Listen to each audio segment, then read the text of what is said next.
Hi friends, நம்ம இன்றைக்கி இந்த வீடியோவில் பலாப்பழ பாயாசம் தான் வைக்க போகிறோம். ஸோ ஃபஸ்ட் நான் கொஞ்சம் ஜவ்வரிசி வந்து தண்ணியில் ஊற போட்டு வச்சுருக்கிறேன். ஏன்னா ஜவ்வரிசி வந்து ஒரு 10 நிமிஷம் நம்ம ஊற வச்சோன்னா நல்லா வெந்துடும். ஸோ அதுக்காண்டி தான் 10 நிமிஷம் ஊற வச்சுருக்கேன். அதுக்கப்புறமா அதை வேக வச்சு எடுத்துக்கோங்க.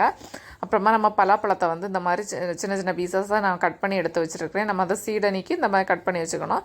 அதுக்கப்புறமா அதில் ஒரு 2 ஸ்பூன் நெய் ஆட் பண்ணி அதில் வந்து இந்த பலாப்பழத்தை வந்து நல்லா வசக்கி எடுத்துக்கோங்க.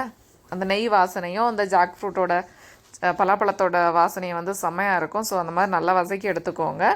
இது நல்லா வதங்கினதுக்கப்புறமா நம்ம என்ன பண்ணோன்னா சர்க்கரை பாகு இருக்குல்ல, அது காய்க்கணும். ஒரு கட்டி சர்க்கரையை போட்டு இந்த மாதிரி நல்லா நான் வந்து கரைச்சி எடுத்துக்கிறேன். நம்ம வந்து சர்க்கரை பாகு இருக்குல்ல, இதில் வந்து அந்த பலாப்பழம் வந்து நல்லா வெந்து வரணும். ஏற்கனவே நம்ம கீழே வந்து ரோஸ்ட் பண்ணி தான் வச்சுருக்குறோம். இனி வந்து இதோட சேர்ந்து வேகும்போது அந்த அந்த ஜாக் ஃப்ரூட் சக்கப்பழ சோளம் எல்லாம் இருக்குதுல்ல, அதெல்லாமே வந்து அந்த இனிப்பு வந்து ஊறி சூப்பராக வரும். ஸோ அந்த மாதிரி நல்லா வேக வச்சு எடுத்துக்கோங்க. இதுக்கப்புறமா அது நல்லா வெந்ததுக்கப்புறமா நான் வந்து ஒரு கப்பு தேங்காய் பால் இதில் வந்து ஆட் பண்ணுறேன். ஸோ கட்டியான தேங்காய் பாலாக எடுத்துக்கோங்க. அதாவது ஃபஸ்ட்டு ஸ்டேஜும் 2வது ஸ்டேஜும் எடுப்போம்ல, அந்த மாதிரி நீங்கள் வந்து தேங்காய் பால் எடுத்துக்கோங்க. தேங்காய் பால் எடுத்து அதுக்கப்புறமா அதில் அது கொஞ்சம் வெந்து வரணும்.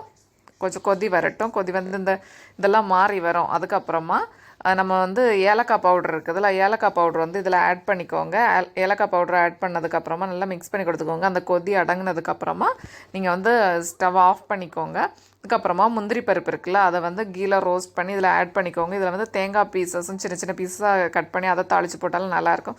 Thank you friends. என்னோட அப்டேட் உங்களுக்கு பிடிச்சா